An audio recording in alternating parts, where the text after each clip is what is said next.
새 아침 하나님의 은총이 여러분 모두에게 함께 있기를 축복합니다. 문호괴테는 첫 단추를 잘 끼워야 마지막까지 잘 끼워진다고 했습니다. 시작이 반이라는 말이 있습니다. 출발을 잘해야 결과가 좋아집니다. 여러분, 한 번 떠나면 돌아오지 않는 세 가지가 있습니다. 하나는 시위를 벗어난 화살입니다. 다시 돌아오지 않습니다. 그러므로 최선을 다해서 당겨야 합니다. 또 하나는 우리 입에서 나온 말입니다. 다시 담을 수가 없습니다. 말을 늘 조심을 해야 합니다. 또 하나는 지나간 시간들입니다. 지나간 시간은 되돌아오지 않습니다. 세월을 아끼면서 살아야 합니다. 그림을 그리다가 잘못 그리면 지워버리고 다시 그릴 수 있습니다.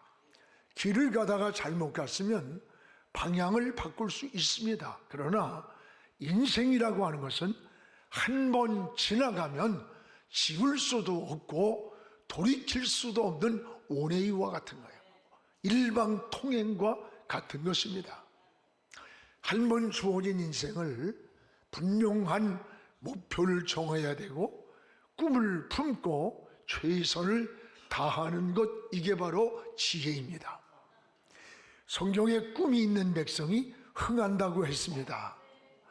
여러분, 마음속에 이 품은 꿈이 바로 소원이라고 말합니다.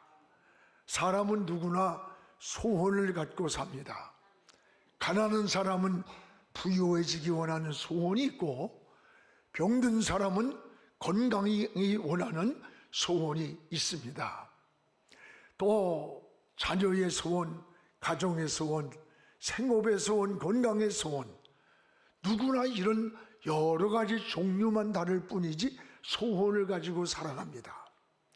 우리 새해 우리 모두도 여러 가지 소원을 가지고 오늘 이 시간 하나님 앞에 나왔습니다. 그러나 사람은 들어주고 싶어도 들어주지 못하는 소원들이 부지기수로 많이 있습니다. 그러나 하나님은 어떤 소원이라도 들어주실 수 있는 전능하신 분이십니다. 성경에 한나라는 여인은 아이 낳기를 소원해서 눈물로 기도할 때 하나님이 사무엘이라고 하는 그 시대를 이끌어갈 위대한 선지자를 주셨습니다. 바디메오 소경은 눈뜨기를 소원해서 어디쯤 오는지 알 수도 없는 나사렛 예수의 이름을 부르짖어 부르는 그 시간에 주님은 그 앞에서 걸음을 멈추시고 바디메오의 눈을 열어주셨습니다. 역대하 4장 10절에 보면 야베스의 사건이 나옵니다. 야베스는 태어나면서부터 기구한 운명으로 태어났습니다. 그는 하나님께 절망과 좌절하지 아니하고 하나님, 나에게 환난에서 벗어나게 하시고 복에 복을 달라고 하나님께 기도할 때에 하나님이 그 구하는 것을 허락하셨더라. 구하는 것을 허락하셨더라라고 말씀하셨습니다. 하나님은 그의 뜻을 이룰 때에 우리 인간의 마음속에 소원을 두시고 행하신다고 했습니다. 그래서 오늘 13절에 보면 너희 안에서 행하시는 하나님이시니 자기의 기쁘신 뜻을 위하여 너희에게 소원을 두고 행한다라고 말씀하셨습니다. 저는 이 말씀이 성령을 통해 마음속에 아주 강하게 내 마음을 터치해 주시는 것을 경험을 했습니다. 너희 안에 행하시는 분이 누구이냐? 바로 하나님이십니다. 그 하나님은 자기의 기쁘신 뜻을 이루기 위해서 어떻게 일을 하시느냐? 바로 우리 속에 소원을 두시고 소원을 두고 행하신다고 하는 말씀이에요. 우리 안에 소원을 불리듯 일으켜서 하나님이 원하시는 기쁘신 하나님의 나라의 뜻을 이루어 가신다는 놀라운 사실입니다. 그래서 올해 우리 교회 표어를 하나님이 기뻐하시는 뜻을 이루는 영한 공동체다, 이렇게 표어를 정했습니다. 무엇보다도 우리 안에서 행하시는 분, 그분이 누구인가를 먼저 마음속에 깊이 새김질하시기를 바랍니다. 여러분, 오늘 13절을 우리 한번 같이 읽겠습니다. 다시 한번. 너희 안에서 행하시는 이는 하나님이시니 자기의 기쁘신 뜻을 위하여 소원을 두고 행하시느니라. 너희 안에 행하시는 이가 누구라고요? 하나님이라고 했습니다. 그 하나님은 어떤 분입니까? 하나님은 창조주이십니다. 창조라는 말은 무에서 유를 만드시는 분이에요. 즉 모든 것을 만드시는 분이 하나님이십니다. 그러므로 무엇이든지 인생이 고장이 났든지 삶이 고장 났든지 만드신 분에게로 가지고 가고 그분에게 맡기는 것이 가장 완벽한 삶이 이루어지는 겁니다.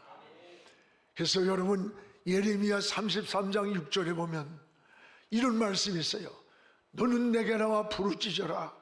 내가 내게 응답하겠고 내가 알지 못하는 크고 비밀한 일을 보이리라는 말씀을 하시면서 예레미야 33장 6절에 가서는 너희가 내게 부르짖어 구하면 내가 이 성을 치료하여, 뭘 치료하여? 성을 치료하여 고치고 낫게 하고 평안하게 하리라. 여러분, 우리 육체만 치료하고 정신과 영혼만 치료하는 게 아니라 하나님께 부르짖어 하나님의 얼굴을 구하면 하나님이 이 성을 치료하고 낫고 고쳐 평안하게 한다는 거예요. 이 성이 어떤 성입니까? 우리가 살고 있는 이 삶의 현장을 말하는 거예요. 우리가 머물고 있는 이 사회요, 이 민족이요, 지구촌을 말하는 거예요. 하나님이 고쳐주신다는 거예요. 치료해 주신다는 거예요. 하나님이 모든 만물을 만드셨습니다. 세상도 하나님이 고쳐주셔야 합니다. 나라도 고장난 것 하나님이 고쳐주셔야 합니다. 사람의 마음도 정신도 영혼도 우리의 육체도 하나님이 고쳐주셔야 돼요. 하나님은 전능하신 분입니다. 전능하시란 말은 못할 일이 없는 분이다 라고 하는 말이에요. 하나님이 못할 일이 무엇이 있겠어요? 성경에 아얄론 골짜기에 지는 태양도 머무르라고 외칠 때 태양이 머물렀습니다. 여리고 성을 망치 소리 한 번 내지 않고 무너뜨렸습니다. 여러분, 홍해 육지처럼 갈라서 길을 만드신 분이 하나님이십니다. 죽는다고 했던 히스기야의 생명도 15년의 생명을 연장해 주셨어요.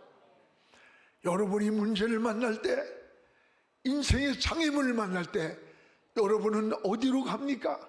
누구를 찾습니까? 어디를 바라봅니까? 전능하신 하나님을 찾으시기 바랍니다. 하나님의 얼굴을 구하는 여러분 되기를 주의 이름으로 축복합니다. 우리는 하나님의 전능하신 능력을 우리의 작은 생각 속에 제한을 하지 말아야 합니다. 여러분, 여기 컵을 아마 다른 개미나 이런 작은 짐승들은 이 컵을 들 때에 야, 기적이 났다, 기적이라고 할 거예요. 그러나 내가 이것을 들 때는 아무것도 아닌 거야. 오늘 인간이 생각하는 일들이 기적이라고 말하고 우리는 할 수 없는 바윗돌 같을지라도 하나님이 보실 때는 아무것도 아니라는 것을 기억하시기를 바랍니다. 또한 하나님은 우리 인간의 생사화복을 주관하시는 분입니다. 사무엘상 2장 6절에서 7절에 보면 여호와는 죽이기도 하고 살리기도 하시며 스올에 내리기도 하시고 거기서 올리기도 하신다. 여호와는 가난하게도 하고 부하게도 하시고 우리를 낮추기도 하고 높이기도 하신다. 즉 생사화복을 우리가 마음대로 주관하는 게 아니라 하나님의 주권에 있다는 거예요. 살리기도 하시고 죽이기도 하시고 부하게도 하시고 가난하게도 하시는 하나님이십니다. 여러분, 인간이 마음대로 되는 게 아니야. 억지로 되는 게 아니야. 살고 싶다고 오래 살고 우리가 눈이 어두워서 지식이 부족해서 경험이 부족해서 꼭 실패하는 것만도 아니에요. 하나님이 도와줘야 돼요. 하나님이 붙잡아줘야 돼요. 하나님이 지켜줘야 돼요. 하나님이 함께 하셔야 합니다. 여러분, 우리 사람이 마음대로 되는 게 아니에요. 우리의 생명도 시간도 소유도 원천적 주인은 하나님이십니다. 그래서 우리는 관리인 총직이라고 하는 거예요. 오늘 너희 안에서 행하시는 하나님이라 했어요. 그 하나님은 여러분의 마음을 소원을 불리듯 일으켜서 하나님의 뜻을 이루어 가신다는 오늘 말씀입니다. 사랑하는 여러분, 때로는 하나님께서 기도할 때, 여러분 말씀을 들을 때 또는 환경을 통해서 우리 마음에 강한 소원을 일으켜 주시기도 하고 기도하게 만들기도 하고 또는 헌신하게 만들고 때로는 회개하게 만들 때도 있습니다. 여러분 그런 경험 많이 하지 않습니까? 여러분의 길을 축복 가운데로 인도하실 때에도 하나님은 여러분 마음속에서 움직이시는 손이 되는 거예요. 그래서 우리 마음속에 소원을 두고 행하시는 분이 계신다. 그분이 하나님이라는 거예요. 하나님은 사람을 통해서 일을 하십니다. 직접 일하시는 거 아니에요. 이스라엘 백성을 광야의 길을 이끌고 가실 때 하나님이 나타나서 그들을 이끌어간 게 아니에요. 모세를 불러서 모세를 통해 광야길을 이끌고 가도록 인도해 주셨던 거예요. 여러분 속에서 소원을 두고 행하시는 하나님의 은혜를 여러분 경험하는 것, 이게 바로 하나님의 은혜요 축복인 것입니다. 저도 어떤 일을 이렇게 결단할 때 생각지 못한 마음속에서 영감이 팍 떠올라요. 그리고 마음속에서 하고자 하는 막 뜨거운 소원을 일으켜서서 그거를 선포하게 만들어요. 이런 일이 수없이 경험했습니다.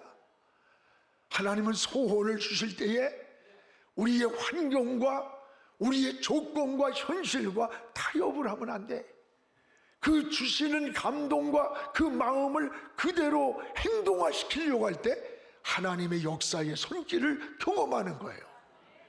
하나님이 이루신 소원은 우리가 계산한 것보다 훨씬 좋은 것으로 우리를 갚아주시는 거예요. 보상해 주시는 거예요. 그 아름다운 뜻을 이루어 간증하게 만든다는 것을 기억하시기를 축복합니다. 그러면 우리 그리스도인들은 어떻게 살아야 되는 겁니까? 사는 방법이 뭡니까? 오늘 13절 중간을 다시 한번 읽겠습니다. 우리 안에서 행하시는 이는 하나님이시니 자기의 기쁘신 뜻을 위하여 너희에게 소원을 두고 행하시느니라. 그렇습니다. 하나님께서는 우리 안에 계시는 하나님, 그 하나님이 하나님의 기쁘신 뜻을 이루기 위해서 우리 마음에 소원을 두고 하나님의 뜻을 이루어 가신다는 거예요. 하나님의 기쁘신 뜻을 위해서. 시편 37편 4절에 여호와를 기뻐하라, 그리하면 네 마음의 소원을 이루어 주신다는 약속이에요. 누구를 기뻐하라? 여호와를, 하나님을 기쁘게 하라. 여러분, 그러면 하나님을 우리가 무엇으로 기쁘게 할 수가 있습니까? 하나님이 우리 지금 여기 와 계신다면, 우리 눈에 보인다면 맛있는 음식을 대접할 수도 있습니다. 내가 좋은 옷을 사드릴 수도 있습니다. 그러나 하나님은 영이시라 우리 눈에 보이지 않아요. 그 보이지 않는 하나님을 우리는 어떻게 기쁘게 할 수가 있는 겁니까? 성경은 이렇게 말씀합니다. 히브리서 11장 6절에 하나님을 기쁘게 하는 것은 믿음이라는 거예요. 하나님은 믿음으로 여러분이 사는 것, 그것을 가장 기뻐한다는 거예요. 그래서 히브리서 11장 6절에 믿음이 없이는 하나님을 기쁘시게 못하나니, 믿음이 없이는 하나님을 기쁘게 드릴 수가 없다는 거예요. 오늘 여러분 믿음으로 사는 여러분의 모습을 보시고 하나님이 가장 기뻐하시는 거예요. 하나님과 인간의 관계는 오직 믿음의 관계입니다. 여러분 믿음을 통해서 하나님께 상달이 되는 거예요. 기도도 믿음으로 드려야 하나님 받으십니다. 봉사도 여러분 믿음으로 해야 그 축복이 되는 거예요. 헌신도 믿음으로 드려야 은혜가 되는 거예요. 성경의 모든 역사는 믿음의 렌즈를 통해서 하나님과의 관계가, 교제가 맺어지는 거예요. 믿음의 시각으로 여러분 생각을 하십시오. 믿음으로 행동하십시오. 믿음으로 말을 하십시오. 믿음대로 되는 것이 하나님의 역사입니다. 많은 인생의 문제를 가지고 주님 앞에 왔을 때 무조건 고쳐준 게 아니에요. 내가 네 문제를 해결할 수 있다고 믿느냐? 믿나이다. 그러면 네 믿음대로 되라 그랬어요. 믿음대로 되라 하는 시간에 기적이 나타났고 질병이 치료되었고 문제가 해결되었던 거예요. 오늘 사랑하는 여러분, 믿음의 사람이 되길 바랍니다. 우리가 찬양을 너무나 오늘도 성가대의 찬양의 은혜를 받았어요. 우리가 찬양을 잘하는 것도 중요합니다.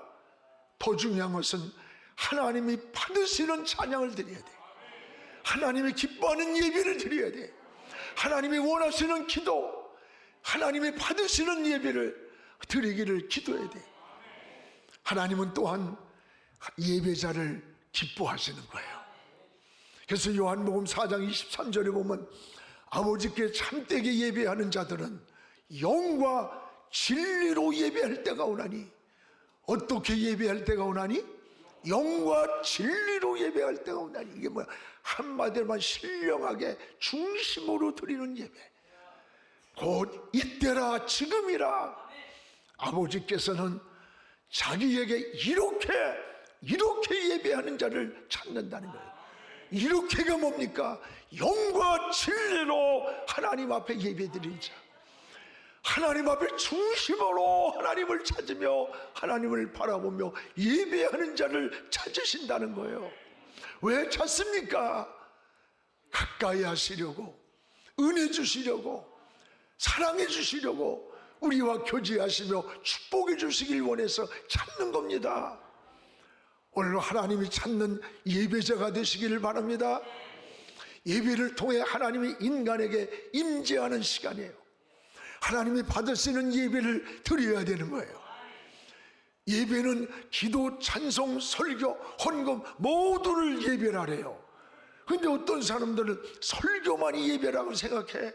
그래서 설교만 끝나면 그냥 나가? 축도도 하기 전에 나가? 아닙니다. 예배의 실패는 모든 것의 실패예요. 우리의 기도가 예배입니다. 찬양이 예배입니다. 우리 준비 찬양합니다. 근데 여러분, 찬양이 무슨 준비 찬양이 있어? 찬양은 찬양으로 드려지는 것이지. 원래 우리가 신앙이 자꾸 만들어지고 꾸며지는 것 같아요. 아닙니다. 하나님은 예배자를 찾습니다. 오늘 진실한 영과 진리로 드리는 우리 모두가 새해의 예배자가 되기를 주의 이름으로 축복합니다. 아브라함을 보십시오. 하나님께서 너에게 복을 주겠다고 하니까 하나님, 내가 하나님이 주실 복을 어떻게 압니까? 하니까 너는 단을 쌓아라. 내가 불로 응답하리라 했어요. 이 단이 뭡니까? 예배입니다. 구약엔 제사예요. 오늘 예배를 통해서 하나님이 은혜의 불을 내리시고, 지금 예배를 통해서 하나님의 눈을 향하시고 마음을 향하시고 귀를 향하시고 우리의 신령한 제사를 받으시는 거예요. 오늘도 하나님이 기뻐하시는 뜻을 쫓아 사는 하나님의 백성 되기를 원합니다. 하나님이 우리를 축복해 주시는 거예요. 너희 안에서 행하시는 분이 누굽니까? 하나님이세요. 그분은 어떻게 원합니까? 하나님의 기뻐하시는 뜻, 여러분이 예배자로 살고 믿음으로 하나님을 섬기며 살아가는 그런 기쁘신 뜻을 쫓아 살기를 원할 때 하나님은 우리 마음에 소원을 두고 그 소원을 이루어 주신다는 거예요. 새해 모든 것은 믿음으로 생각하십시오. 또 믿음으로 살기를 주의 이름으로 축복을 합니다. 할렐루야. 그러면 하나님은 그 하나님의 그 뜻을 어떻게 이루어가는 건가? 하나님은 그 뜻을 어떻게 이루어 가시는 것일까? 저는 오늘 이 13절 한 절 말씀을 가지고 전합니다. 너희 안에 행하시는 이는 하나님이시다. 자기의 기쁘신 뜻을 이루기 위해서 우리 인간의 마음에 소원을 두고 행하신다는 거예요. 우리가 하나님의 기쁘신 뜻이 무엇인가를 찾으며 그 기쁘신 뜻을 위하여 살려고 할 때 하나님은 우리 안에 소원을 두시고 하나님의 뜻을 이루어 가신다는 약속입니다. 하나님은 우리 안에 소원을 두고 행하십니다. 때로는 여러분 말씀을 읽을 때 또는 들을 때 또는 말씀이 강하게 감동을 주실 때가 있어요. 그 말씀이 부딪혀 오기도 해요. 때로는 여러분이 기도하다가 마음속에 막 강한 감동과 영감이 떠오르고 지혜가 떠오르고 은혜가 떠오를 때가 있어요. 또는 환경 속에서 어느 순간에 영감이 와요. 강한 소원을 일으켜 주시기도 해요. 방법은 여러 가지입니다. 때로는 회개하게도 하시고 헌신하게도 만드시고 우리에게 비전을 주시기도 하고 진로를 결정하기도 하고 때로는 여러분이 생각지 못한 것이 뻥 뚫리기도 합니다. 은혜와 축복의 길로 우리를 인도하는 것을 느끼게 돼요. 영적으로 깨어있는 사람일수록 이 영이 맑을수록 깨끗할수록 하나님이 주시는 소원이 불릴듯 일어나는 것을 수없이 영적으로 경험하지 않습니까? 이게 영이 맑은 거예요. 마음이 깨끗한 거예요. 하나님과 깊은 영적 교제가 이루어지고 있을 때입니다. 놀라운 은혜입니다. 성경의 이사야가 그랬습니다. 우시아가 죽던 해에 이사야는 큰 충격을 받고 천하를 호령하던 우시아 왕이 하나님의 손을 한번 떼니까 한순간 죽는 것을 보고 성전에 올라가 기도하다가 하늘이 열리면서 스랍들이 찬양을 하는 하나님을 발견하고 그 빛 가운데 자신의 추한 모습을 발견하고 그리고 자기의 사명을 발견하고 그 어려운 시대를 이끌어가는 위대한 선지자가 된 거예요. 성경의 루디아가 그랬습니다. 사도행전 16장 14절에 보면 이 바울이 빌립보 성에 이르렀는데 머물 곳을 찾다가 루디아의 집에 머물게 되었어요. 루디아는 자색 장사 옷을 하면서 그 당시에 사업을 하는 사람이었던 것 같아요. 삶의 여유가 있었던 것 같아요. 그 집에 머무르면서 예배를 드리는데 주께서 루디아의 마음을 열어. 여러분 오늘 사도행전 16장 14절에 주께서 그 많은 사람 가운데 루디아의 마음을 열었다는 거예요. 이게 우연입니까? 하나님이 하시는 거예요. 주께서 루디아의 마음을 열어서 주님을 영접하게 하고 세례를 받았어요. 은혜를 체험했어요.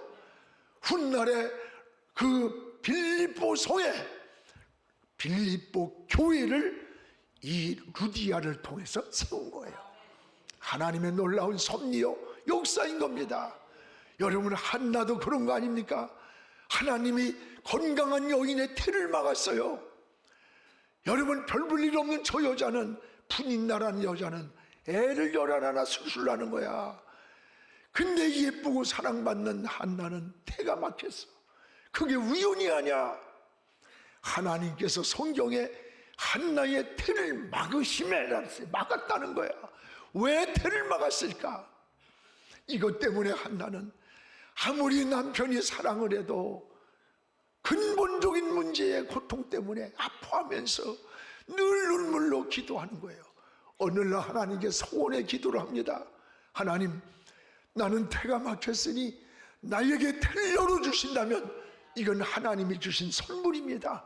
하나님께 소원 제물로 드리겠습니다.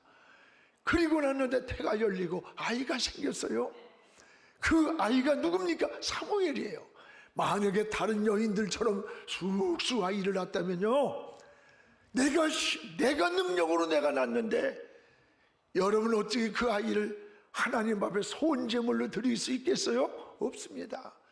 하나님은 그를 통해서 더 큰 일을 이루기 위해서 기도하게 만들고 소원하게 만들고, 그리고 거기서 태어난 아이를 어린아이 때서부터 엘리 제사장 밑에서 키웁니다. 성전에서 자랍니다. 엘리 제사장도 듣지 못한 저 하나님의 음성을 어린 저 사무엘은 들었던 거예요. 그리고 한 시대를 이끌어갔던 위대한 선지자가 되었던 게 사무엘 선지자입니다. 이게 여러분, 하나님은 우리 안에 소원을 두시고 행하시는 하나님이란 말이에요. 놀라운 은혜입니다. 여러분 속에 소원을 두고 행하시는 하나님의 그 뜻을 오늘 여러분을 통해 이루실 뿐 아니라 여러분을 사용하시고 여러분에게 은혜 주시고 놀라운 축복을 주심을 믿으시기를 주의 이름으로 축복합니다. 여러분, 이것을 알아야 돼요. 주님은 어떤 내 마음속에 희생을, 헌신을 마음속에 강하게 주실 때가 있어. 내 환경은 아닌데, 조건은 아닌데, 여러분 그럴 때에 외면하지 마세요. 환경과 타협하지 마세요. 성경은 이렇게 말씀합니다. 내가 심은 대로 거두고 행한 대로 갚아주되, 하나를 심었으면 30배, 60배, 100배를 주신다는 겁니다. 이게 하나님의 약속인 거예요. 오늘 16절에 이렇게 말씀합니다. 우리 같이 읽겠습니다. 생명의 말씀을 밝혀 나의 다름질이 헛되지 아니하고 두 번째 수고도 헛되지 아니하므로 그리스도의 날에 내가 자랑할 것이 있게 하려 함이라. 생명의 말씀으로 너희의 수고가 결코 다름질한 것이 헛되지 않다. 내가 수고하며 땀 흘리는 게 결코 주 안에 헛되지 않다는 거예요. 맞습니다. 맞습니다. 사랑하는 여러분, 우리가 말씀대로 살면 여러분 달려가는 수고가 헛되지 않습니다. 여러분의 헌신과 희생이 결코 헛되지 않다는 거예요. 그리스도의 날에 30배, 60배, 100배가 아니라 우리가 상상할 수 없는 하나님의 영광으로 우리의 길을 인도해 주신다는 약속입니다. 하나님이 기뻐하시는 뜻을 따라할 때 하나님은 여러분의 마음속에 소원을 두고 큰 뜻을 이루어가는 이 축복의 거인들이 되기를 주의 이름으로 축복합니다. 기도하겠습니다. 살아계신 우리 하나님 아버지, 고맙습니다. 오늘도 하나님 앞에 정초의 첫조 예비를 드리면서 하나님 앞에 일을 행하시는 하나님을 바라봅니다. 소원을 두고 행하시는 아버지여, 하나님의 기쁘신 뜻을 위해 사는 한 해가 되게 하여 주옵소서. 믿음이 되게 하여 주옵소서. 신앙이 되게 하여 주옵소서. 무엇을 기뻐하시는가 하나님을 중심에 두고 머릿돌이 되게 하시고 인생의 다림줄이 되게 하시고 인생의 기준을 삼고 달려가는 신앙으로 승리하게 하여 주시옵소서. 예수님 이름으로 기도하옵나이다. 아멘.